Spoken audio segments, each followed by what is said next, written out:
మన ప్రభు అయిన యేసుక్రీస్తు వారి కృపయు ఆయన సమాధానం మీ అందరికీ కలుగును గాక. ఆమేన్. ప్రియమైన దేవుని పిల్లారా, ఈరోజు ప్రసంగ అంశం ఏంటంటే ధ్యాన భాగం నేర్చుకొనుట. చెప్పండి ఏంటమ్మా? నేర్చుకొనుట లేక దేవుని యొద్ద నేర్చుకొనుట అనే అంశాన్ని మీ ముందుంచాలని ఆశపడుతున్నాను. దీనికి లేఖన ఆధారం మత్తయి సువార్త 11వ అధ్యాయము 29వ వచనాన్ని ప్రయాసపడి భారం మోసుకొనుచున్న సమస్త జనులారా నా యొద్దకు రండి, నేను మీకు విశ్రాంతి కలుగజేతును.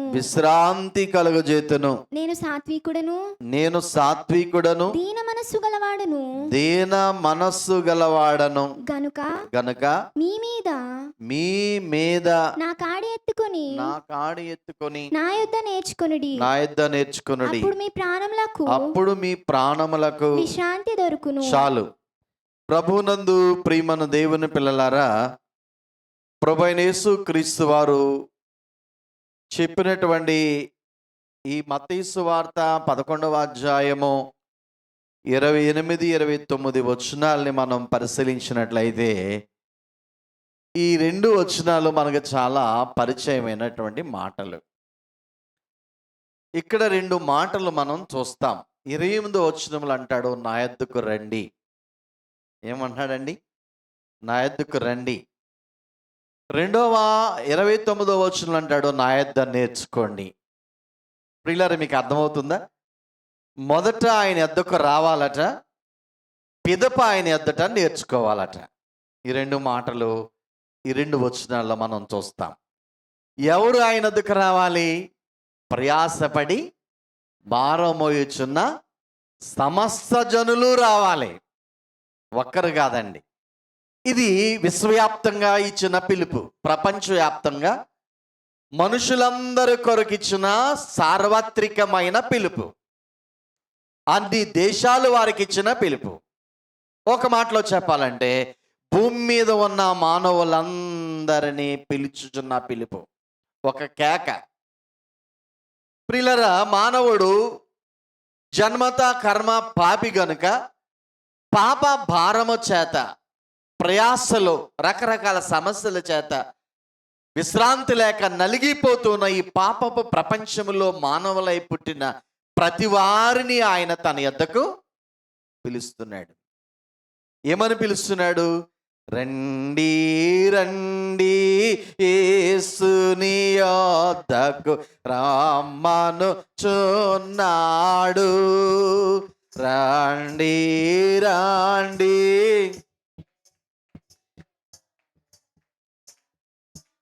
గట్టిగా పాడండి. ప్రయాసపడి భారము మోయువారలు, ప్రయాసపడి భారము మోయువారలు ప్రభుని చెంతకు పరుగెడు వేగమే, ప్రభుని చెంతకు పరుగెడు వేగమే. రండి రండి యేసుని యొద్దకు రమ్మనుచున్నాడు. కాబట్టి ప్రయాసపడుచున్న, భారం మోయుచు, రకరకాల సమస్యల్లో నలిగిపోతున్న ఈ పాపపు ప్రపంచంలో ఉన్న ఈ మానవులందరినీ కుల, మత, భాష, ప్రాంత భేదము లేకుండా అందరినీ తన యొద్దకు రమ్మని పిలుస్తూ ఉన్నాడు. ఇది అందరికి ఇచ్చే ఆహ్వానం. కాబట్టి ప్రభునందు ప్రియమైన దేవుని పిల్లారా, మొదట ఆయన నమ్ముకున్న నీవు ఆయన యొద్దకు వచ్చే అలవాటు నువ్వు చేసుకోవాలి. దేవదాసయ్య గారు అన్నారు, ప్రతి దినము ప్రభువుతో కూర్చుండే అనుభవం నీకు కావాలి. ప్రభు దగ్గరికి నువ్వు రావాలి, దైవ సన్నిధిలోనికి రావాలి. ప్రియులారా, మీరు ఆదివారం ఒక్క మారు గుడికి వస్తున్నారు, లేక కొంతమంది శుక్రవారమే వస్తున్నారు. అన్ని రోజులు చర్చికి రావట్లేదు కదా, ప్రత్యేక కార్యక్రమాలకు వస్తున్నారు. కానీ ప్రతి దినము నీవు నీ ఇంట్లో నీ ప్రభు దగ్గరికి నీవు వెళ్ళి వాడుకని కావాలి. ఇది నీవు నేర్చుకోవాలి. ముఖ్యంగా బైబిల్ మిషన్ వారమైన మనం ప్రతి వేకువనే లేచి ప్రభు సన్నిధికి మనం వెళ్ళాలి. ఇది రావాలి. ప్రియులారా, రెండవదిగా మనం గమనించినట్లయితే 29వ వచనం అంటాడు, నేను సాత్వికుడను దీన మనసు గలవాడు గనుక మీ మీద ఎత్తుకొని నా యొద్ద. చూడండి, రెండవ మాటలో మనం గమనించినట్లయితే మీరు నేను దీన మనసు గలవాడను సాత్వికుడు గనుక నా యొద్దకు వచ్చి మీరు నేర్చుకోండి అని అంటున్నాడు. ప్రియులారా, ప్రభు దాని సన్నిధికి వెళ్ళేది ఎందుకోసం? ఇప్పుడు మన పిల్లలు ఉన్నారు, వారు స్కూల్కి వెళ్తారు. ఎందుకోసం వెళ్తారు అమ్మా? వారు మొదట క్రమశిక్షణ నేర్చుకుంటారు. ఏమండి, ఏం నేర్చుకుంటారమ్మా? క్రమశిక్షణ. ఏ స్కూల్ ఎలా ఉంటుందో నాకు తెలియదు, కానీ ఈ పట్నంలో సెయింట్ జోసెఫ్ అనే స్కూల్కి వెళ్తే మాత్రం టైం టు టైం, టైంకి రాకపోతే గేట్లు వేసేస్తారు. వాళ్ళు ఏం చేస్తారమ్మా? టయానికి ఫీజు కట్టకపోతే వాళ్ళు లోపల నిలబెట్టి లోపలికి రానివారు, బయట నిలబెట్టేస్తారు. అంత క్రమశిక్షణ క్రైస్తవ సంబంధమైన స్కూల్ గనుక అంత ఒబీడియన్సీ దానికి ఉంది. ఇతర స్కూల్ ఎలా ఉంటాయో నాకు తెలియదు. చూసారా, ప్రభునందు ప్రేమ దేవుని పిల్లలు క్రమశిక్షణ నేర్పుతారు. రెండవది 6 సబ్జెక్టులు నేర్చుకోవాలి వాళ్ళ పిల్లలు. ఎన్ని సబ్జెక్టులు నేర్చుకోవాలి? 6 సబ్జెక్టులు నేర్చుకోవాలి. ప్రియులారా, గమనించండి. కాబట్టి క్రైస్తవులుగా నీవు నేర్చుకోవాల్సింది క్రమశిక్షణ మొదట. అదే లేదు మనకి, అసలు లేదు, కొసరది ఉంది. అసలైనది నేర్చుకోవాలి. ఈరోజు బైబిల్లో నుంచి ఒక 5 సంగతులు. బైబిల్ ఏం నేర్చుకోమంటుంది నిన్ను? మనం ఏం నేర్చుకోవాలి ప్రభు దగ్గరికి వచ్చి? ప్రియులారా, మరియా, బేతనియా గ్రామంలో ఉన్న మరియా ప్రభు పాదముల దగ్గర కూర్చుండి ఆయన చెప్పే మాటలను విని ఆమె నేర్చుకుంటుంది. ఎవరైతే ఆయన వద్ద నేర్చుకుంటారో కూర్చుకుంటారు, మంచి పేరును కూర్చుకుంటారు. అందుకే మార్తను హెచ్చరించి మరియా మంచి పేరు కలిగి ఉంది, ఉత్తమమైనది కలిగి ఉంది, అది ఆమె యొద్ద నుండి తీసివేయబడదని చెప్పాడు. ప్రభునందు ప్రేమ దేవుని పిల్లరా, బైబిల్లో నుంచి కొన్ని విషయాలు. ద్వితీయోపదేశ కాండము 4వ అధ్యాయం 10వ వచనంలో తండ్రి అయిన దేవుడు కూడా ఇలాగే పిలిపించాడు తన పిల్లలకి. ఒకసారి చదువుదాం. నీవు హోరేబులో నీ దేవుడైన యెహోవా సన్నిధిని నిలిచి ఉండగా యెహోవా నా యొద్దకు అమ్మా ప్రజలను సమకూర్చుము, వారు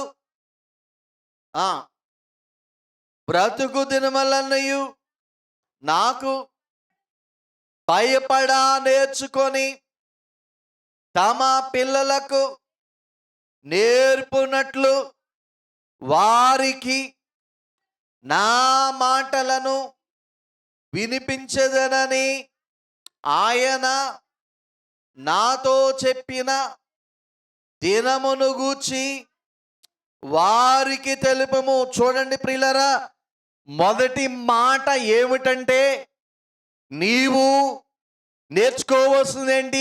దేవునికి భయపడట నేర్చుకున్నాము. మొదటి మాట ఏం నేర్చుకోవాలట? దేవునికి భయపడడం నేర్చుకోవాలి. రెండవ మాట, నీ పిల్లలకు కూడా దేవునికి భయపడడం నేర్పించాలి. గుర్తించండి తల్లిదండ్రులు, ఒకటి నీవు నేర్చుకోవాలి, దేవునికి భయపడాలి. రెండవది, దేవునికి ఎలా భయపడాలో నీ పిల్లలకి నేర్పాలి. ఈరోజు చాలా భయాలు మనిషికి ఉంటాయి. కొంతమందికి వ్యాధులు భయం, కొంతమందికి ప్రజలంటే మనుషులంటే భయం, కొంతమందికి చీకటి అంటే భయం, కొంతమందికి దయ్యాలంటే భయం, కొంతమందికి భవిష్యత్తును గూర్చి భయం. ఇన్ని రకాల భయాలు మనిషికి ఉన్నాయి. కానీ దేవుడు అంటాడు, మొదట నాకు భయపడండి. ఎవరికి భయపడాలి? దేవదాసయ్య గారు అన్నారు, దేవునికి భయపడేవాడు ఇక దేనికి భయపడ్డాం. దేవుని స్తోత్రం. దైవజనుడు చెప్పిన మంచి సూక్తి. దేవునికి ఎవడైతే భయపడతాడో వాడిక దేనికి భయపడి నిర్భయంగా బ్రతుకుతాడు. ఎందుకంటే నా దేవుడు ఉన్నాడనే విషయం. ప్రియులారా, గమనించండి. కొంతమంది ఉంటారు దేవునికి తప్ప అన్నిటికీ భయపడతారు, దేవునికి ఒక్కడికే భయపడరు. మనుషులకు భయపడతారు, ఎవరికి పడితే వాళ్ళకి భయపడతారు. చూడండి, బైబిల్ ఒక మాట చెప్తుంది, లేఖనాలు ఎలా చెప్తున్నాయి.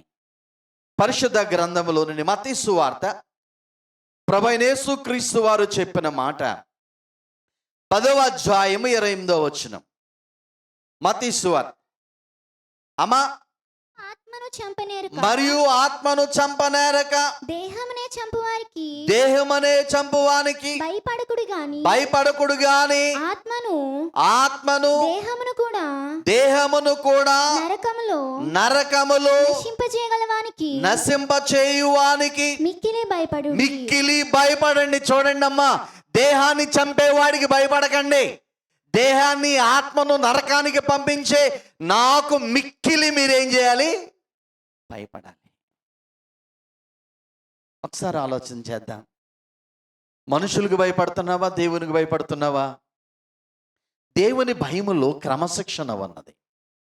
దేవుని భయము పాపం చేయకుండా నిన్ను కాపాడుతుంది. దేవుని భయము నిన్ను సన్మార్గంలో నడిపిస్తా ఉంది. దేవుని భయము నీవు అన్ని విషయాలలో క్రమశిక్షణ కలిగిన నేర్పిస్తుంది. దేవుని భయం. దేవుని భయం లేని వాడికి అదుపు అద్దు లేకుండా జీవిస్తాడు. ఇక తన ఇష్టం, తన మనసు ఎలా చెప్తే అలా జీవించేస్తాడు. దైవ భయం లేనివాడు. అందుకనే దైవ భయము నిన్ను క్రమశిక్షణలోనికి నడిపిస్తుంది. ఎంత మంచి అనుభవం అండి. ద్వితీయోపదేశ కాండము 31వ అధ్యాయము 12వ వచనము 13వ వచనం. ద్వితీయోపదేశ కాండం 31వ అధ్యాయం 12. నీ దేవుడైన యెహోవాకు భయపడి నీ ధర్మశాస్త్ర వాక్యములన్నిటినీ అనుసరించి నడుచుకొనున్నట్లు పురుషులేమి స్త్రీలేమి పిల్లలేమి నీ పొలములో ఉన్న పురములో ఉన్న పరదేశులేమి వాటిని విని నేర్చుకొనుటకై అందరినీ పోగు చేయవలను. చూడండి, ఇందాక ద్వితీయోపదేశ కాండం 4:10 అదే చెప్పాడు. మరి మనమును మన పిల్లలను మన పురములో ఉన్న వారందరిని పోగు చేసట దేవుని యందు భయభక్తులు నేర్చుకోవాలి వాళ్ళు. నీకుందా భయం? దేవుడంటే భయం ఉందా? నేను ఆ మధ్య ఒక అమ్మాయి గురించి విన్నాను. ఆమె ఎవ్వరికీ భయపడదంట, ఒక్కడికే భయపడుతుందంట. ఒక్కడేనండి. ఆడొచ్చి గద్దిస్తే భయపడుతుంది, ఇంకెవరికి భయపడదు. ఉండడం మంచిదే మనుషులు, కానీ దానికంటే ముఖ్యంగా నీకు ఉండవలసిన భయం ఏంటి? దైవ భయం. బైబిల్ అది చెప్పింది. ప్రియులరా, లోతుగా ఆలోచించండి. విమర్శించి మాట్లాడుతున్నాడని కాదు, బైబిల్ లేఖనాల్ని పరిశీలించి మాట్లాడండి, పరిశోధించండి. ప్రియులరా, దైవ భయం అనేది నీకుంటే నువ్వు సరైన దారిలో ఉన్నట్లే. ఒకసారి ఆలోచన చేద్దాం. ప్రభునందు ప్రియమైన దేవుని పిల్లరా, దేవదాసయ్య గారు ఒక కీర్తన రాశాడు, భయపడరాదు క్రీస్తు విశ్వాస. అంటే లోకములో ఉన్న వాటన్నిటికీ భయపడొద్దు అని చెప్పే ఆదరణ మాటలు 365 ఉన్నాయి బైబిల్లో వాగ్దానాలు. కానీ దేవునికి భయపడు అనే ఆ యొక్క యుద్ధ నేర్చుకోండి అనే మాట దాదాపట 1500 సార్లు వ్రాయబడిందంట. ఈ యొక్క లేఖనాలలో మనం చూస్తాం. కాబట్టి ప్రభునందు ప్రియమైన దేవుని పిల్లారా, ప్రభు అన్న మాట, నేను సాత్వికుడను దేన మనసు కలవాడను, మీరు నా యొద్ద నేర్చుకోండి. మొదట రండి, పిదప నేర్చుకోండి. మీరు ఇది నేర్చుకోరు, రాజకీయాలు నేర్చుకుంటారు. ఏం నేర్చుకుంటారు సంఘం? రాజకీయాలు. ఒక మనిషి పట్ల ఒక మనిషి విమర్శనాత్మకంగా మాట్లాడుకోవడాలు, మనిషి వెనకాల చెప్పుకోవడాలు, ఇవి మనకి నీకు నీ జీవితాన్ని భక్తిహీనురాలుగా మార్చేటువంటి మాటలేవి ప్రియులారా. కాబట్టి నీవు భయభక్తులు నేర్చుకోవాలి. ఏ పని చేసినా ఎవరు చూస్తున్నారని భయం ఉండాలి నీకు.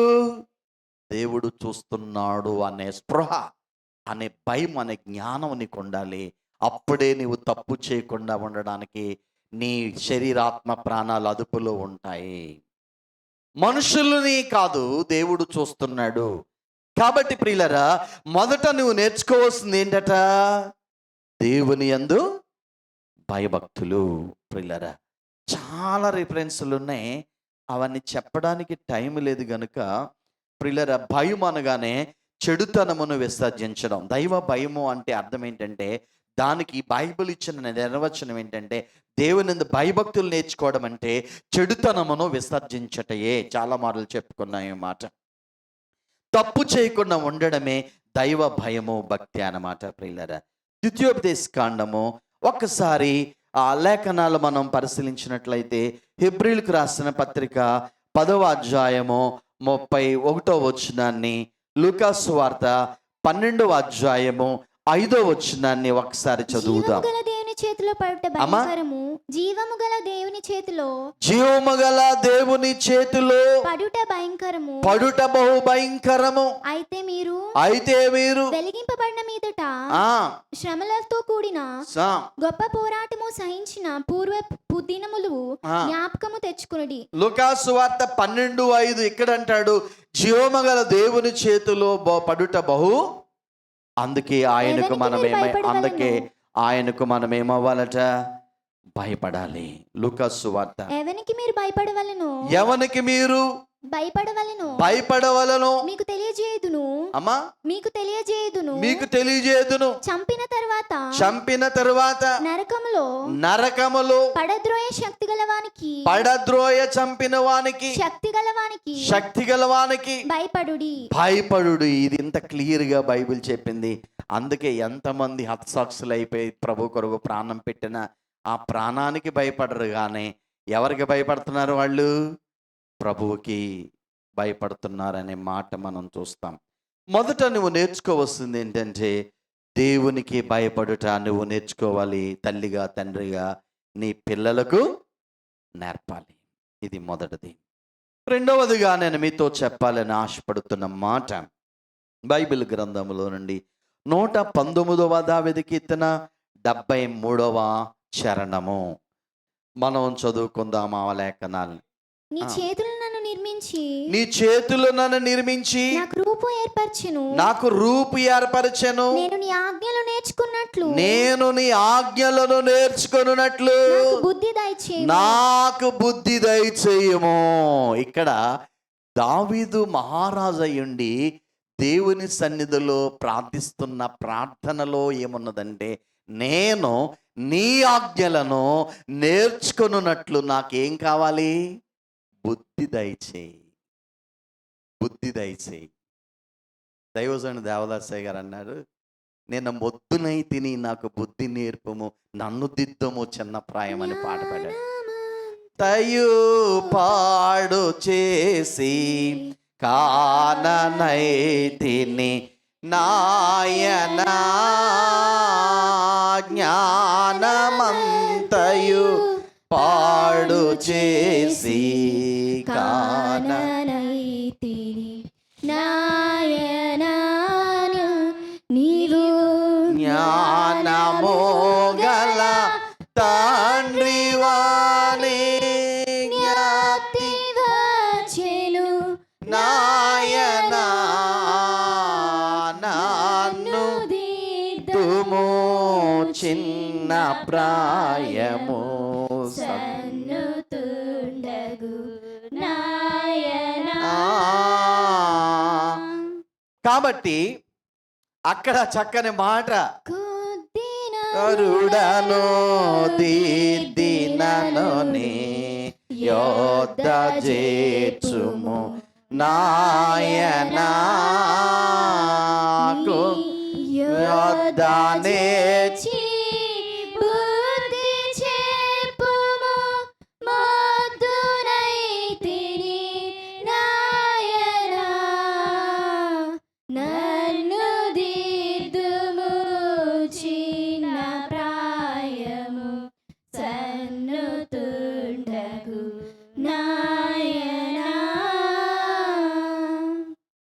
కాబట్టి ప్రభునందు ప్రియమ దేవుని పిల్లరా, రెండవదిగా ఆజ్ఞలను మనం నేర్చుకోవాలి. ఏం నేర్చుకోవాలమ్మా? ఆజ్ఞలు. దేవదాసయ్య గారికి చిన్నతనములోనే తల్లిదండ్రులు చనిపోయారు. ఆయన తండ్రి గొప్ప బోధకుడు యోనా గారు. ఆయన తల్లి గొప్ప ప్రార్థనా పర్రాలు సత్యవతమ్మ గారు. చిన్నప్పుడే ఆయన ఆఖరి లేటుగా పుట్టాడేమో ఆయన. మరి వాళ్ళు కాలం చేశారు, ప్రభు సన్నిధికి వెళ్ళిపోయారు. అనాదిగా ఉన్నాడు దైవజనుడు. ఆయన పినతండ్రి సోదరి ఆయనను మరి పెంచారు. స్కూల్లో విద్యాభ్యాసం చేసే సమయం వచ్చినప్పుడు, అప్పట్లో machinery schools, Lutheran missionary school, మరి రాజమండ్రి శానిటోరియం ఆ ప్రాంతంలో.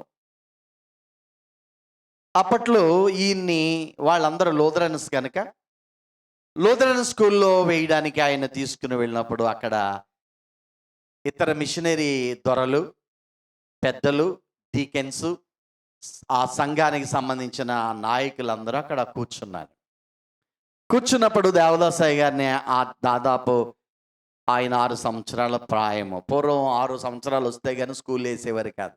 మా చిన్నప్పుడు నేను 6 సంవత్సరాలప్పుడే స్కూల్కి వెళ్ళాను.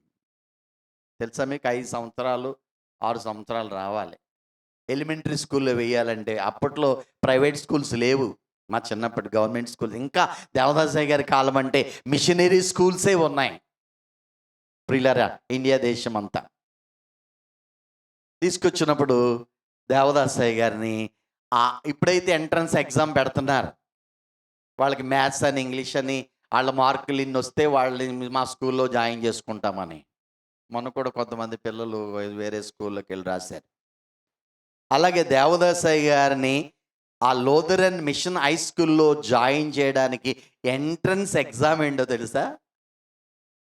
లోక సంబంధమైనటువంటి క్వశ్చన్స్ కాదండి, సబ్జెక్టులు కాదు. మొదట ఆ మిషనరీ అడిగింది, ఇతనికి ఆజ్ఞలు వచ్చా అని అడిగారు. 10 ఆజ్ఞలు వచ్చా? లూథరన్నులు కాబట్టి ఖచ్చితంగా చిన్నప్పుడే వాళ్ళకి జ్ఞానస్నానం ఇచ్చి ఆజ్ఞలు వాళ్ళకి నేర్పిస్తారు. వచ్చు అన్నారు. సరే, పరలోక ప్రార్థన వచ్చా అన్నారు. చిన్నపిల్లోడు కనుక ఒక టేబుల్ వేసారు, దాని మీద నిలబెట్టారు. చెయ్యి ప్రార్థన అంటే పరలోక ప్రార్థన వచ్చా అన్నాడు. ప్రార్థన చేయంటే చిన్న ప్రార్థన చేశాడు. అది ఇంకొక అంశం, అది ఇప్పుడు చెప్తున్నాను మీకు. ఆయన చేసిన ప్రార్థన ఏంటో తెలుసా? యేసు ప్రభువా, ఈ వయసులో నువ్వు ఎలాగున్నావో నన్ను అలాగా చెయ్యి అని ప్రార్థన చేశాడు. అప్పుడే ఆ మిషనరీలు మెచ్చుకొని ఇతడు చాలా గొప్పవాడు అవుతాడు అని చెప్పి, ఇతను మాకు కావాలి, మేము ఫారెన్ తీసుకెళ్ళి చదివించుకుంటామన్నారు. కానీ ఒప్పుకోలేదు వారి యొక్క మరి బంధువులు. ప్రభునందు ప్రియులారు, అలాగే దైవజనుడు ఈరోజు లక్షలాది మందికి ఫాదర్ అయ్యాడు, ఆత్మీయ జనకుడయ్యాడు. దేవుని స్తోత్రం. కాబట్టి ప్రియమం దేవుని పిల్లారా, బైబిల్ సంగతులు, బైబిల్లో ఉన్న ఆజ్ఞలు, బైబిల్ సంబంధమైన సత్యవాక్యములు మనం నేర్చుకోవాలి, మన పిల్లలకి నేర్పాలి. నేర్పుతున్నామా? ఆజ్ఞలు నేర్పుతున్నామా? సండే స్కూల్లో ఈ వారం, వచ్చే వారం ఈ వాక్యం చదువుకురమ్మంటే చదువు రావట్లేదు, వీళ్ళు చదవట్లేదు చాలామంది. మనం ఇంటికాడ లోక సంబంధమైన విద్య కంటే బైబిల్ సంబంధమైన విద్య ముందు నేర్పించండి. 10 ఆజ్ఞలు నేర్పించండి. ఈ పెద్దవాళ్ళకే 10 ఆజ్ఞలు రావు. వచ్చా మీకు? రావు. టైం అంతా వేస్ట్ చేసుకుంటారు. ఆ ఆట ఈ ఆట ఆడుతూ కూర్చో కాలక్షేపణ, ఆ అమ్మతో, ఎదురిండి అమ్మతో, పక్కిండి అమ్మతో డ్రింగ్ లీడర్లా కూర్చుని మాట్లాడుకుంటూ సోదు చెప్పుకుంటూ ఉంటారు. బైబిల్ చదవండి అమ్మా. బైబిల్లో ఉన్న ఎన్నో ఆజ్ఞలు ఉన్నాయి, 10 ఆజ్ఞలే కాదు, చాలా ఆజ్ఞలు ఉన్నాయి. ఇవన్నీ మనం ఏం చేయాలి? నేర్చుకోవాలి. దైవజన్ అన్నాడు, వినుట విశ్వాసించుట ఆజ్ఞకు మనుట. వినుట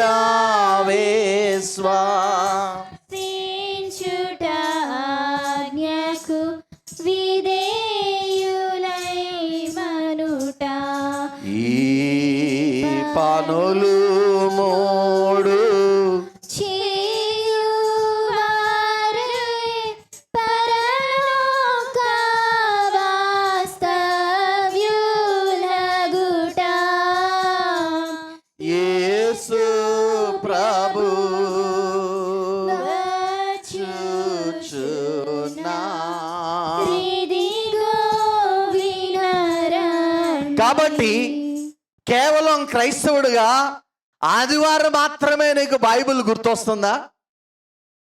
ప్రతిదినం బైబిల్తో నీకు ఏమైనా సంబంధాలు ఉన్నాయా? ఆలోచించండి, కొంచెం విజ్ఞతగా ఆలోచించండి. కేవలం చర్చికి వెళ్ళినప్పుడే నీకు బైబిల్ గుర్తొస్తుందా? ఏమా నేను అడుగుతున్నాను ప్రశ్న. లేదా ఎక్కడైనా సంఘ కార్యక్రమాలకు వెళ్ళినప్పుడే నీకు బైబిల్ గుర్తొస్తుందా? డైలీ బ్రెడ్ ఈ బైబిల్. నువ్వు ఆహారం ఎలా తింటున్నావో రోజు ఈ బైబిల్ నువ్వు చదవాలి.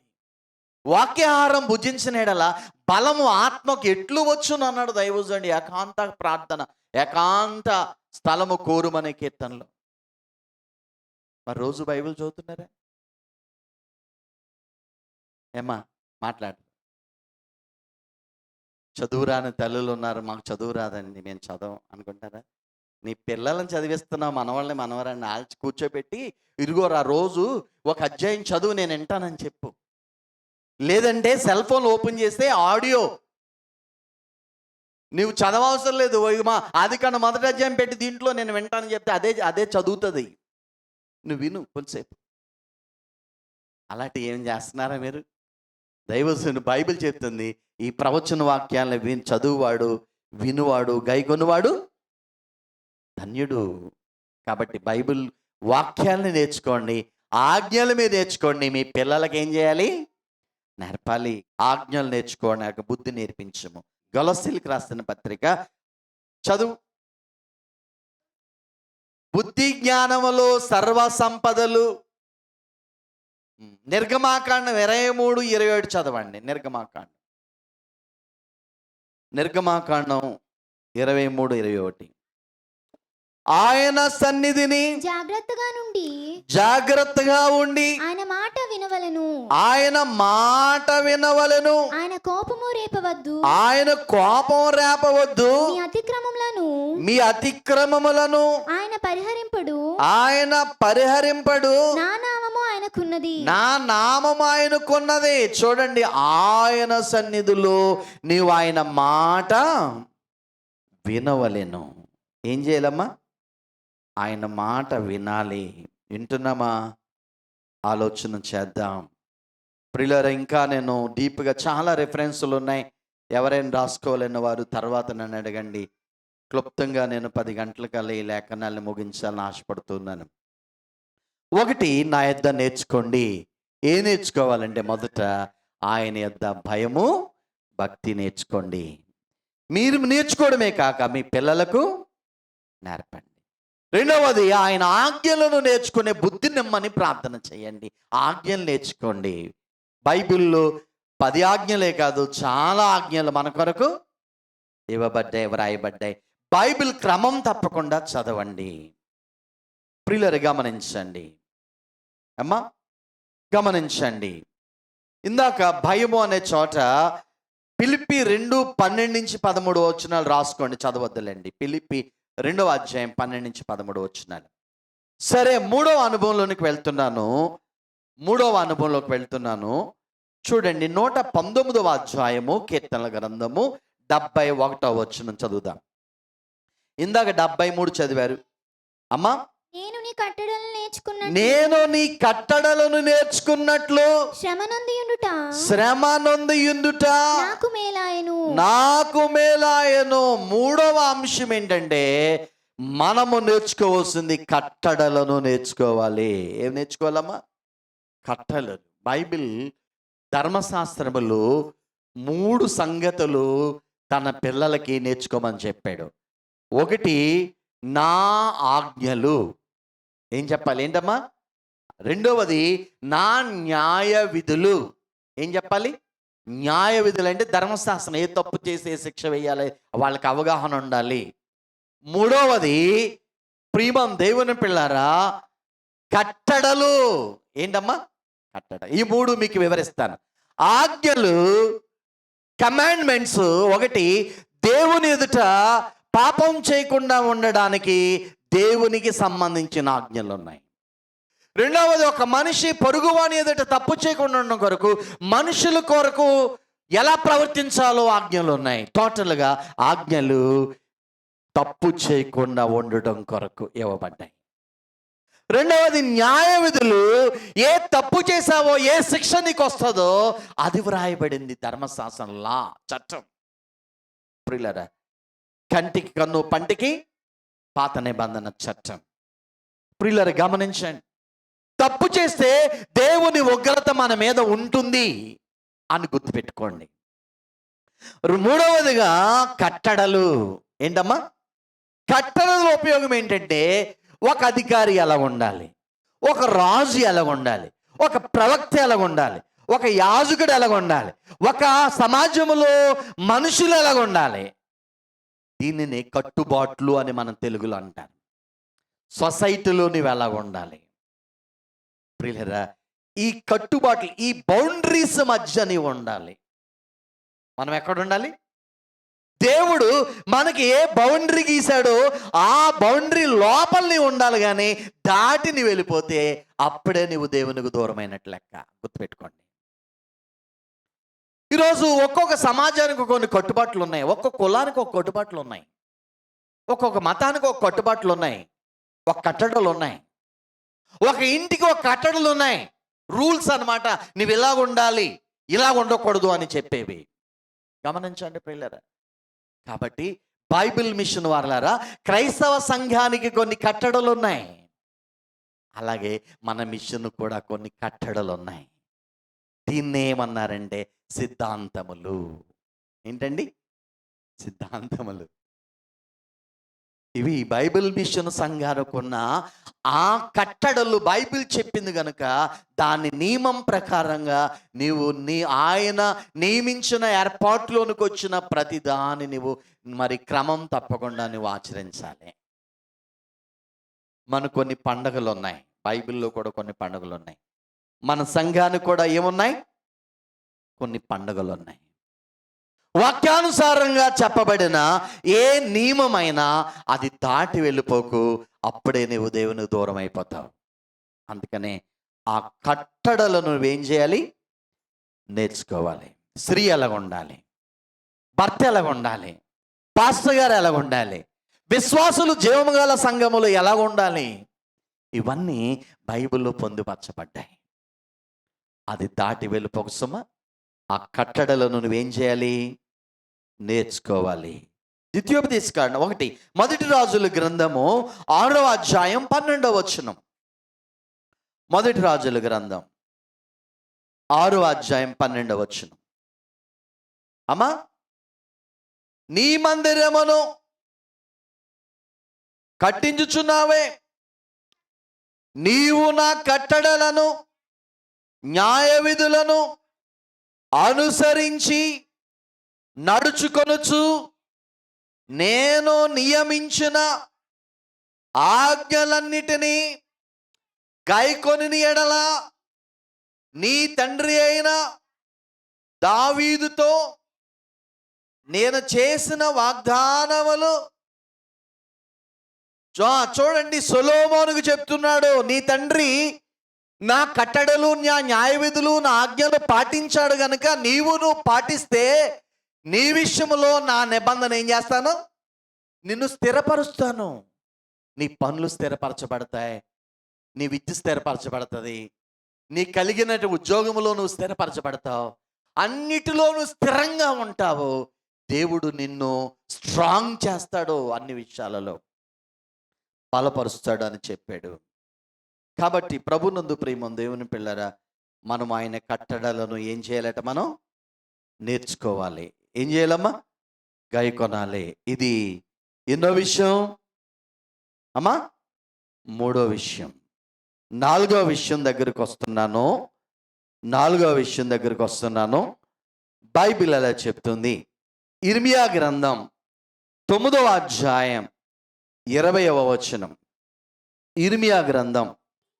స్త్రీలారా, యెహోవా మాట వినండి, మీరు చెవియొగ్గి ఆయన నోటి మాట ఆలకించండి. ఆయన నోటి మాట ఆలకించండి. మీ కుమార్తెలకు రోదనము చేయనేర్పుడి. ఒకరి కొరకు అంగలార్పు విద్య నేర్పుడి.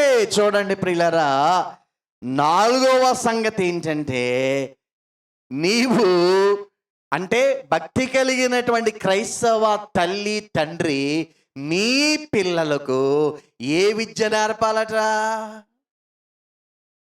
కానీ మనమేమో లక్షలు ఖర్చు పెట్టి డాక్టర్నో ఇంజనీర్నో గొప్ప గొప్ప చదువులు అయితే నేర్పించేస్తున్నాం. ఒక పెద్ద మోపు వాళ్ళ భుజం మీద పెట్టి దానికోసం చాలా ప్రయాసపడి డబ్బంతా ఖర్చు పెడుతున్నాం. మంచిదే, వాళ్ళ భవిష్యత్తుకు ఏదో ఉద్యోగం బ్రతకాలి కనుక చదువు ప్రాముఖ్యం. దానికంటే క్రైస్తవ తల్లిగా, స్త్రీగా, పురుషునిగా దేవుడు నీకు ఇచ్చిన ఆజ్ఞ ఏంటంటే, నీ పిల్లలకు అంగలార్పు విద్య నేర్పము. ఏ విద్య? అంగలార్పు విద్య. ఎప్పుడైనా నేర్పావా?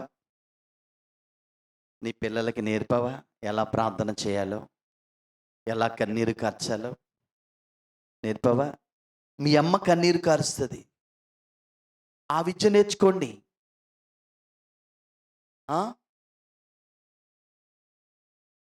ఆ విద్య ప్రాముఖ్యం. కాబట్టి కన్నీరు కార్చేటువంటి అంగలార్చే రోదన విద్య అది నేర్పండి మన పిల్లలకి. ప్రార్థన నేర్పండి. ఏం నేర్పాలి మనం? దేవదాసయ్య గారు తల్లికి ఉందనుకోండి, తల్లి మోకరిస్తే పిల్ల కూడా మోకరించాలండి. దేవదాసయ్య గారు తల్లి ఎంత గొప్ప ప్రార్థనా పరురాలండి చెప్తాను.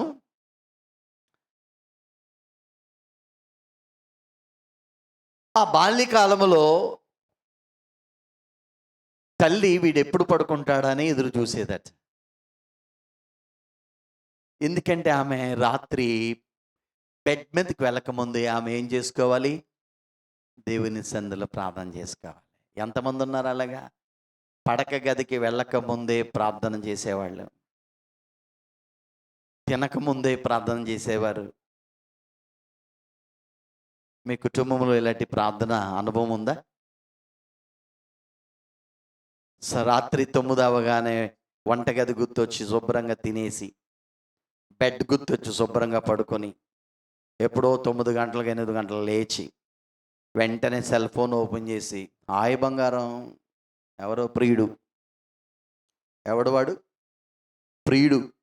హాయ్ బంగారం, గుడ్ మార్నింగ్. ఇక కళ్ళు ఆ ప్రియుడు మెసేజ్లే చూడాలి. ఇంకా ఆవిడకి ఇక దేవుడు కానీ, ఇక బైబిల్ కానీ, ప్రార్థన కానీ ఏం లేదు.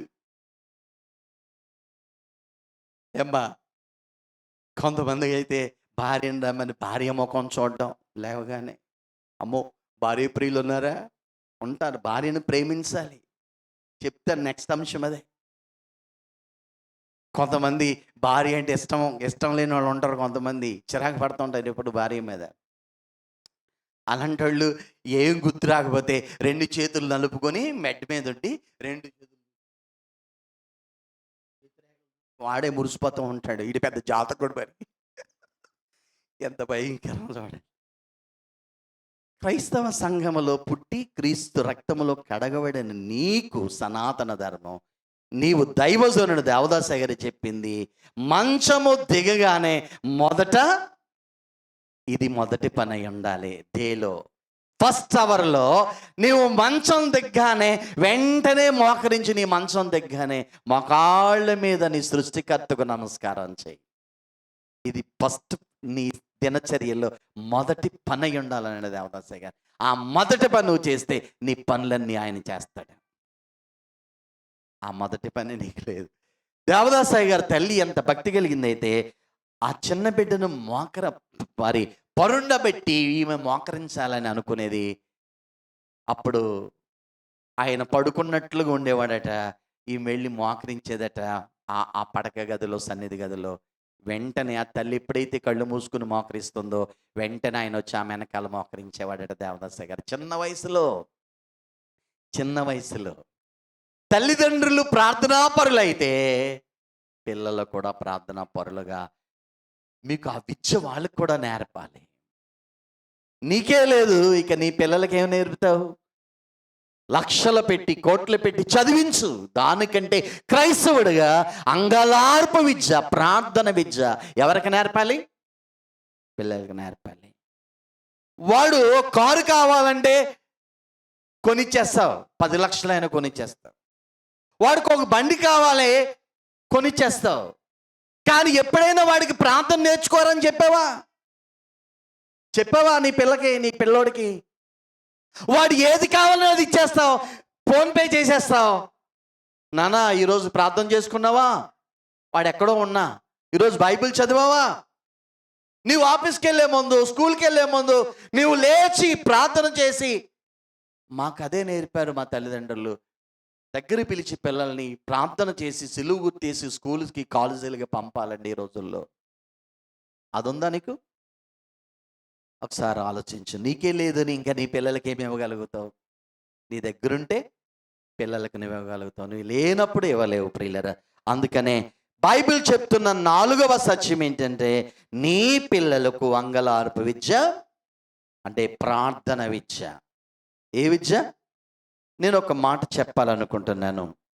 చాలా సంవత్సరాల క్రితం ఒక నదిలో కొంతమంది ప్రియులరా, నదికి ఆనకట్ట లేనప్పుడు గోదావరిలో కూడా మా చిన్నప్పుడు మా ఊర్లో కాలువలు కూడా బల్లకట్లు అనేవి ఉండేవి.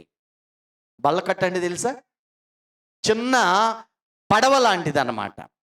దాంట్లో అందరూ ఎక్కి అవతల నుంచి అవతల బ్రిడ్జిలు లేవు కనుక అవతలకి టైం టు టైం అన్నమాట వెళ్ళిపోతూ ఉంటారు. ఆ మట్టి ఇటు వెళ్ళినప్పుడు అటు వెళ్ళినప్పుడు ఆ టైంకి అది ఉండేది. ఆ ఒడ్డున దాన్ని ఎక్కి ఒక నడిపిస్తూ ఉండేవాడు, వెళ్ళిపోతూ ఉండేవారు. అలా దైనందిన జీవితంలో జరుగుతూ ఉంది. ఒక గ్రామంలో ఒక నదిలో ఈ చిన్న పడవ యువతల నుంచి అవతల జనాలను తీసుకుని వెళ్తూ ఉంది.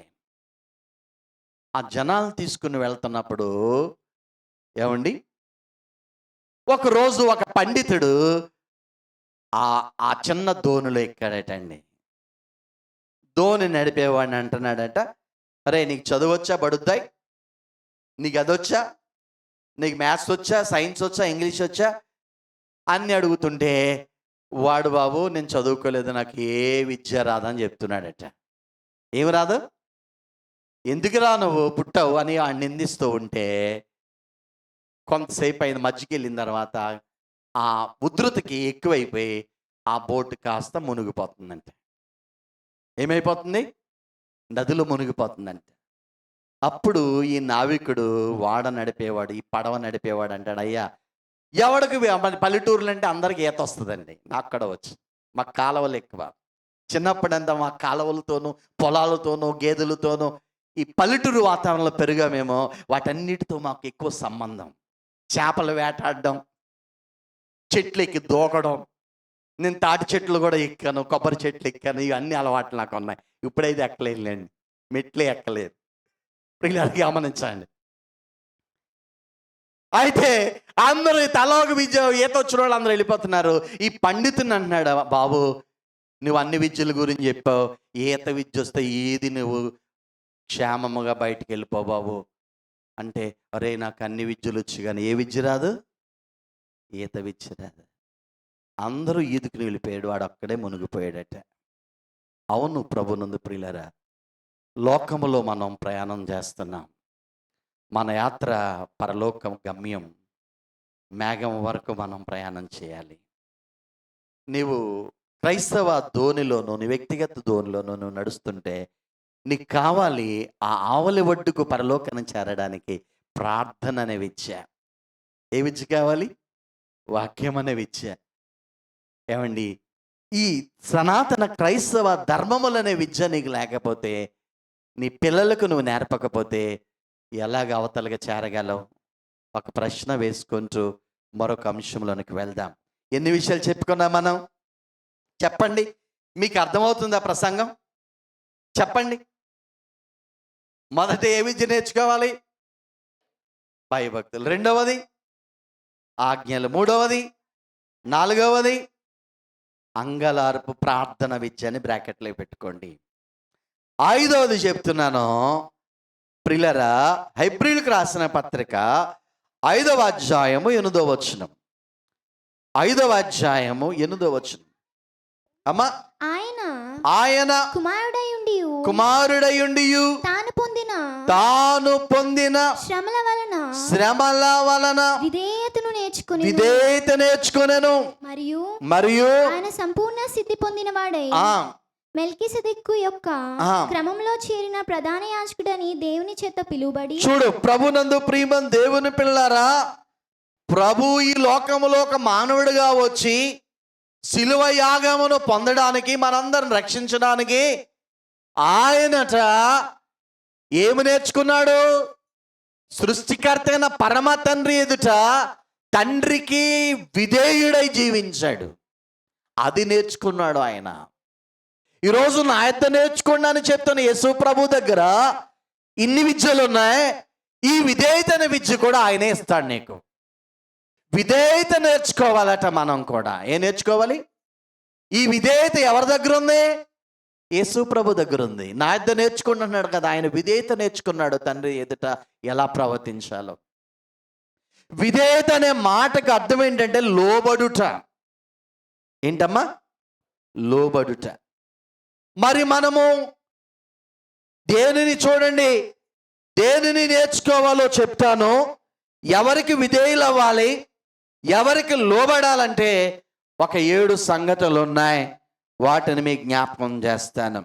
మొదట స్త్రీల గురించి ఒక మాట చూద్దాం. చూడండి, తిమోతికి రాసిన మొదటి పత్రిక, ఆ తర్వాత చదువుదాం. మొదట నువ్వు ఎవరికి లోబడాలి? అపోస్తుల కార్యములు 5వ అధ్యాయం 29వ వచనం. అపోస్తుల త్వరగా చదవండి. అందుకు పేతురును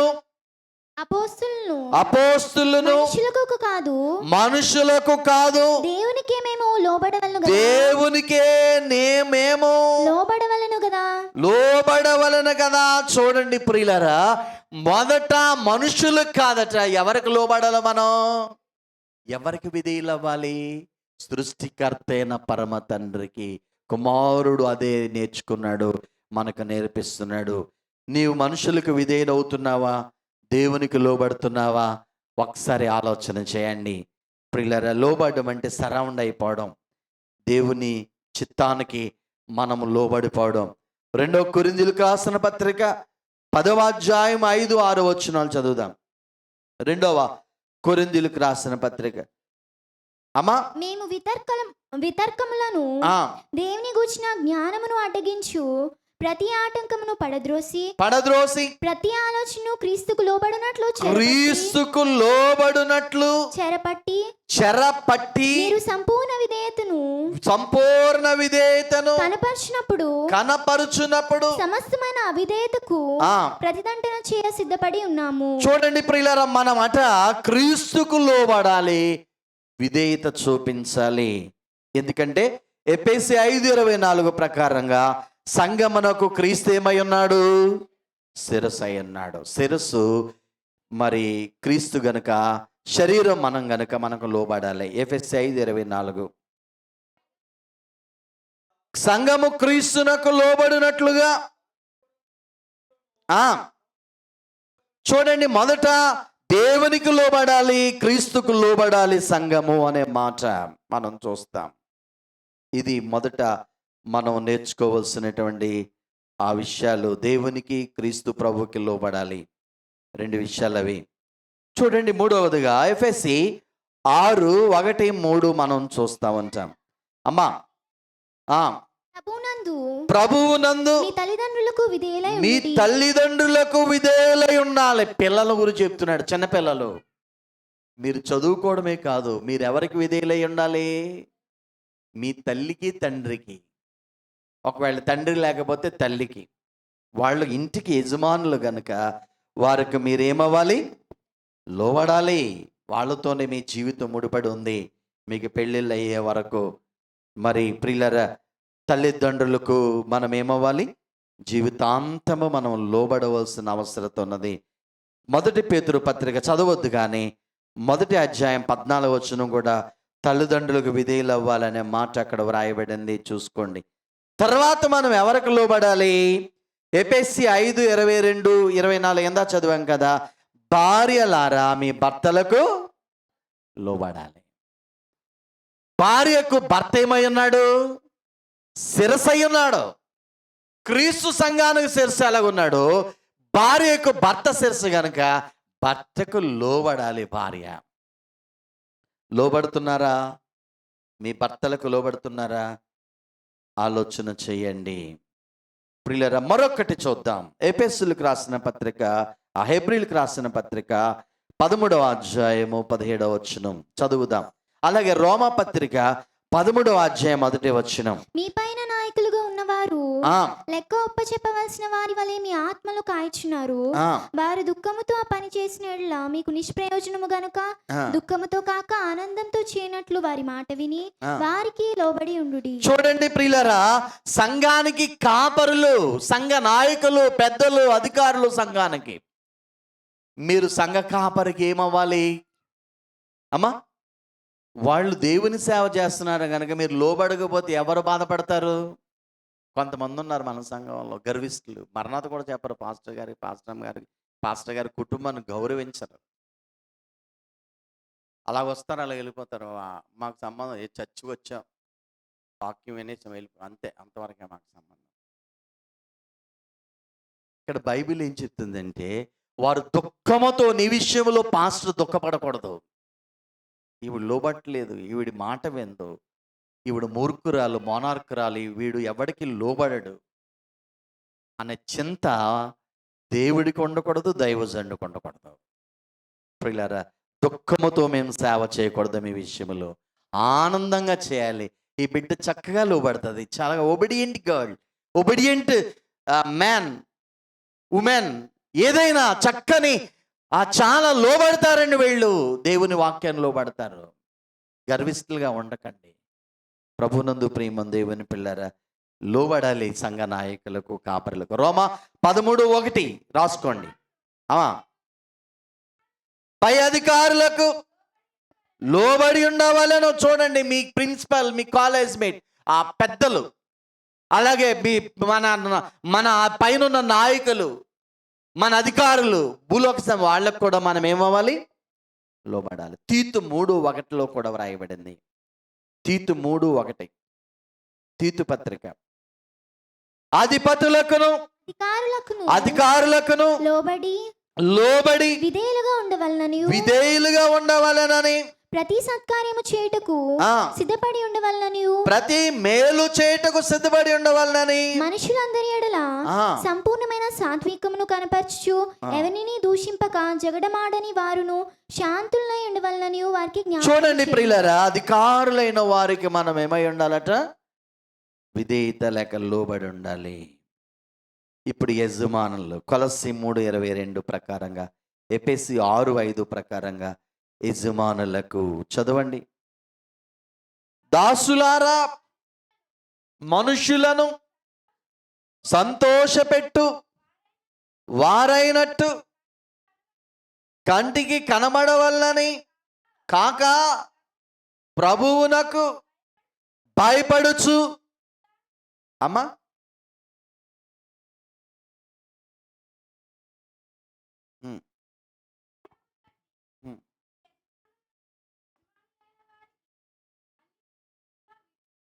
చూడండి ప్రియులారా, ఇక్కడ గమనించినట్లయితే యజమానులకు, దాసులకు చెప్తున్నాడు. ఇప్పుడు ఉద్యోగం ఇచ్చారు మీకు ఒక సెక్టార్లో, అక్కడ ఒక CEO అధికారి ఉంటాడు. యజమాని ఆ కంపెనీ ఓనర్. ఆ ఓనర్కి పనిచ్చాడు కనుక నువ్వు ఎవరికి లోబడాలి? ఆ యజమానికి విధేయత చూపాలి, యజమానిని గౌరవించాలి. ఒక ఇంట్లో పనిచేస్తున్నావు, ఆ ఇంటి యజమానికి నువ్వు విధేయుడు చూపించాలి.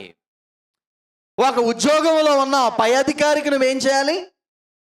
లోబడాలి. ఎఫెసీ 6:5 కూడా రాసుకోండి, ఇక్కడే చదవద్దు కానీ. కాబట్టి ప్రియులారా, యజమానులకు మీరు ఏం చేయాలి? విధేయత చూపించాలి. ప్రియులారా, చివరిగా 7వ అనుభవం అనుకుంటే ఎఫెసీ 5:21. ఇది ఒక ప్రసంగం. 5:21 చదువుదాం. ఎఫెసీ.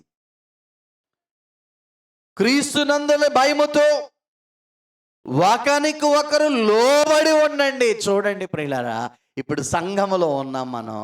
ఇప్పుడు దేవునికి లోబడి భయపడుతూ ఒకరి ఎడల ఒకరేమై ఉండాలి? లోబడి ఉండాలి. ఉన్నదా మీకు ఆ రిలేషన్షిప్? ఉందా? ఎన్ని విషయాలు చెప్పుకున్నా? 1 దేవునికి, 2 క్రీస్తుకు, 3 భార్య భర్తకు, తల్లిదండ్రులు పిల్లలకు, పిల్లలు తల్లిదండ్రులకు, అధికారులకు, సంఘ కాపరులకు, విశ్వాసులు, యజమానులకు, దాసులు. ఏమండి, ఒకరికొకడు మనం ఏమవ్వాలి? టోటల్గా ప్రభువు విధేయత నేర్చుకున్నాడు. నీవు కూడా ఏమి నేర్చుకోవాలి? ప్రభు ఎదుట లోబడుట, విధేయత నేర్చుకోవాలి. ఉందా నీకు ఆ విధేయత? ఒకసారి ఆలోచన చేయండి. నేను ఈ ఊరొచ్చిన కొత్తలో నా వయసు 22 సంవత్సరాలు. ఎంతండి? 22 సంవత్సరాలు. సేవకు వచ్చిన దినాలు. నేను రావడమే శాంతమ్మ గారి ఇంటికి వచ్చాను.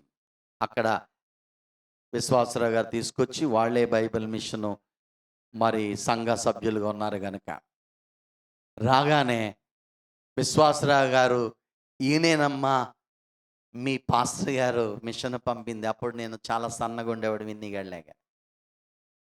శాంతమ్మ గారు మేము వెళ్ళే వరకు కుర్చీలో కూర్చుంటే ఒట్టు అగ్గగలాడుతూ, అయ్యబాబోయ్ చిన్నవాళ్ళైనా దైవ కాపరి మాకెంత మంచి దైవజుండు వచ్చాడని చెప్పి ఎంతో ఆమె మాయ్యగారు అంటూ ఆమె ఎంతో విధేయత. ఇప్పుడు ఆమె చనిపోయే వరకు నేను వెళితే వాళ్ళ పిల్లలు కానీ కుర్చీలో కూర్చునేవారు కాదండి.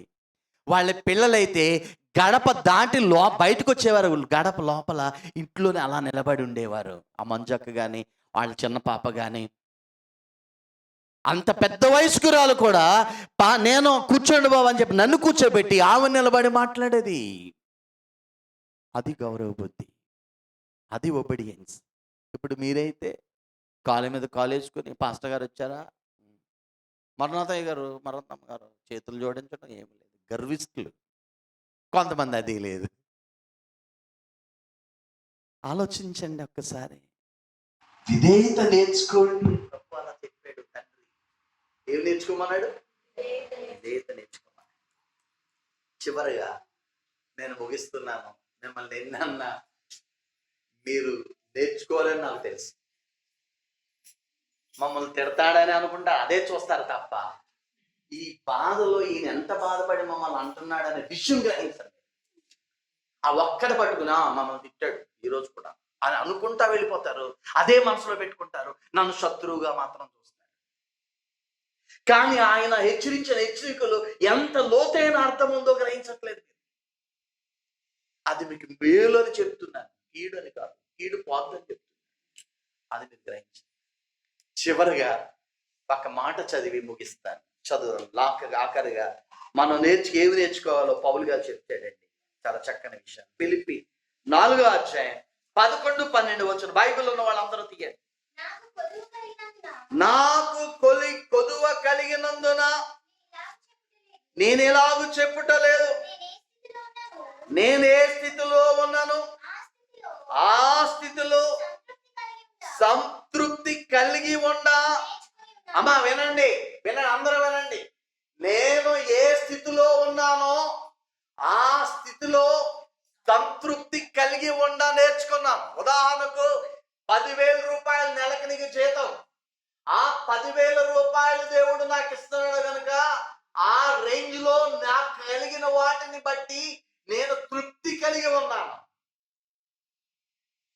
నా స్థితి అది. నీకు ఏ ఇచ్చాడో దేవుడు, దాన్ని నీకేమి కలిగించాడో వాటిని బట్టి నువ్వేం కలిగి ఉండాలి? సంతృప్తి. తృప్తి కాదండి, సంతృప్తి. తృప్తి, సాటిస్ఫై. సంతృప్తి, మంచి తృప్తి. దేవుడు నాకు ఇది ఇచ్చాడు. స్తోత్రం. నేను పెళ్ళైన కొత్తలో పెళ్లి కాకముందు పాస్రాంగ్ గారిని ఒక ప్రశ్న వేశాను. సేవకుడు అంటే సుఖభోగాలు ఉండవు, కష్టాలు కూడా ఉండవు. ఒకసారి నీకు మాంసం పెట్టవచ్చు, ఒకసారి మాంసం లేదు నా దగ్గర, గంజన్నం పెడతాను, తింటావా? ఖచ్చితంగా. ఆవిడ అన్నమాట. ఏం తింటాను? అప్పారావు గారు ఆయన నవల్స్ రాశాడు. ఆయన పెళ్ళైన కొత్తలో, అమ్మ జాగ్రత్త వినండి, భర్తలు వినాలి, భార్యలు వినాలి. పెళ్ళైన కొత్తలో మొదటిసారి దేవుడు కన్సీవ్ అయినప్పుడు, ప్రెగ్నెంట్ వచ్చినప్పుడు, గర్భవతి అయినప్పుడు, నిండు సోలాలుగా ఉన్నప్పుడు 9వ నెలలో భార్యను అడిగాడట ఈ గురజాడ అప్పారావు. అమ్మా నీ కోరిక, నీకు ఏం తినాలనిపిస్తుంది, ఏం కావాలని. అప్పట్లో విజయనగరం, ఉత్తరాంధ్రలోనే శ్రీకాకుళం వరకు ఫేమస్ స్వీట్ స్టాల్ ఏదో తెలుసా మీకు? దేవి స్వీట్స్. ఇప్పటికి కూడా వాళ్ళ కర్రల పొయ్యి మీద నీటితోనే చేస్తారు. దేవి స్వీట్ షాప్కి వెళ్ళి ఖరీదైన స్వీట్ తీసుకురండి అని చెప్పిందంట. అమ్మ వినండి, మొదటి కోరిక వెళ్ళి తెచ్చాడంట, తిన్నదంట. తర్వాత డెలివరీ అయ్యింది, ఒక బిడ్డల కన్నా. మరలా 2 సంవత్సరాలు పోయిన దేవుడు మరలా దర్శించిన మరొకసారి గర్భవతి అయిందా. గర్భవతి అయిన తర్వాత ఈసారి నీకు ఏం కావాలని అడిగాడు ఆయన. చెప్తున్నాడు. అప్పుడు ఆమందంట మురమరాలు కావాలంట. ఏం కావాలి? మురమరాలంటే మీ భాషలో ఉత్తరాంధ్ర మురియలు, మా సైడ్ మురమరాలు. అప్పుడు ఆయన ప్రశ్నించాడు భార్యను. మొదటిసారి ఏమో ఖరీదైన స్వీట్ అన్నావు, ఇప్పుడేంటి ఆఫ్టర్ ఆల్ కొంచెం ఒక 5 రూపాయలు 10 రూపాయలు పెడితే మురమరాలు వచ్చేది. ఆ రోజుల్లో 2 రూపాయలకు ఒక తవ్వ. నేను ఈ ఊరు వచ్చినా కూడా 2 రూపాయలు కొన్నాను మురమరాలు, మా వాళ్ళకన్నా కాదు. అంత తక్కువ ఖరీదైన అవి కోరుకున్నవి ఏంటంటే అప్పుడు చెప్పిందండి ఆవిడ, మొదటిసారి గర్భవతిగా నువ్వు కోరిక అడుగు, ఆ రాత్రి జోగు చూస్తే చాలా డబ్బులు అనిందండి. అందుకే అడిగాను. రాత్రి నీ జోగు చూస్తే జోగులో డబ్బులు లేవు, ఏమి లేవు. అందుకోసం కొంచెం డబ్బులు ఉన్నాయి, అవి మరమరాలు తెస్తే చాలే అని తృప్తి ఉంది నాకు అని చెప్పింది. చాలా మెచ్చుకున్నాడంట భార్యను. భార్యలారా, నాకు క్రిస్మస్ వస్తుంది, 5,000 పట్టు చీర కావాలి, 10,000 పట్టు చీర కావాలి అని మీ భర్తల్ని డిమాండ్ చేస్తున్నారా? మీ భర్త ఆదాయం ఎంత? ఇవన్నీ వేరే చేసుకొని నిజంగా కొనగలనోడైతే అడగండి, ఇస్తాడు. లేకపోతే మీ భర్త ఆదాయాన్ని బట్టి మీ యొక్క కుటుంబాన్ని ఏం చేయాలి? సాటిస్ఫై అవ్వాలి. బైబిల్ పౌలు అంటాడు, నీవే స్థితిలో ఉన్నావు ఆ స్థితిలో ఏం చేయాలట? ఇప్పుడు చెప్తున్నాడు చూడండి. ఇందాక మనం గురజాడ అప్పారావు గారు చదవండి 12వ వచనం. దేన స్థితిలో ఉండనెరుగుదును, సంపన్న స్థితిలో ఉండనెరుగుదును. చూడండి అమ్మా, దేన స్థితిలో ఉండడం తెలుసు, సంపన్న స్థితిలో ఉండడం కూడా. మన జీవితంలో 2 ఉంటాయి, కలిమి ఉంటది, లేమి. క్రైస్తవ జీవితం అంటే ఎప్పుడు 1 కోటి రూపాయలతో నేను అలాగే నడుస్తాను అనుకోకండి. ఒకసారి ఉండొచ్చు, ఒకసారి ఈరోజు ఆదివారం ఒక మాంసం మటన్ తెచ్చుకున్నంత డబ్బులు ఉండొచ్చు, లేదంటే కేవలం గుడ్లు వండుకున్నంత స్థితి ఉండొచ్చు. ఏది నీకుంటే కలిగి ఉంటే దాంట్లోనే మనం ఏమవ్వాలట? సంతృప్తి, తృప్తి అనేది. అది లేని వాటి కొరకు పరిగెట్టకండి, అనవసరంగా మీరు బాధలు తెచ్చుకోవద్దు అనేది పౌలు గారు ఆ శ్రేష్టమైన హితోపదేశం. చూడండి చివరిగా హెబ్రీ 13:5 చదివి ముగించుకుందాం. హెబ్రీ 13:5. ధనాపేక్ష లేని వారై మీకు కలిగిన వాటితో తృప్తి పొంది ఉండుడే. అమ్మా ఇంకా క్లియర్ గా చెప్పాడు ఇక్కడ పౌలు గారే. ధనాపేక్ష లేని వారయ్యుండి. ఏ అపేక్ష ఉండకూడదు? ధనాపేక్ష అంటే ధనవంతులు అవ్వాలని కోరిక, అపేక్ష అంటే కోరిక. లేని వారయ్యండి. దేవుడు మీకు ఏది కలిగిస్తే దానిలో మీరు ఏం కలిగి ఉండాలి? తృప్తి కలిగి. ఎన్ని విషయాలు చెప్పుకున్నాం మనం? 5 విషయాలు. కాబట్టి ప్రభు నందు ప్రియులారా, ఈరోజు త్రిత్వాదివారం, తండ్రి కుమార పరిశుద్ధాత్మలు ఏకమైపోయిన రోజు. పాపం చేసినప్పుడు తండ్రి కుమారులు సృష్టి చేసినప్పుడు తండ్రిగా 3 ఉన్నారు. పాపం ఎప్పుడైతే మనిషి చేశాడు ఆదామో విడిపోయారు. త్రిత్వం కుమారుడుగా భూమి మీదకి రావాల్సి వచ్చింది ఆయనలో నుంచి. ఆ తర్వాత ఆయన వెళ్ళిపోయిన తర్వాత పరిశుద్ధాత్మలో దిగి వచ్చాడు. ఇప్పుడు వారు ఏమైనా తండ్రి కుమార. దేవుడు త్రియేక దేవుడు, 3 కాదు కానీ ఒక్కరే. ఏమండి? భిన్నత్వంలో ఏకత్వం. దేవదర్శ గారి త్రిత్వాన్ని గురించి చెప్పారు. కాలానికి ఏముంది? త్రిత్వం ఉంది. కాలానికి ఏముంది? వర్తమాన భూత 3 కాలాలు త్రిత్వం. దినానికి ఏముంది? ఉదయం, మధ్యాహ్నం, రాత్రి. చూసారా?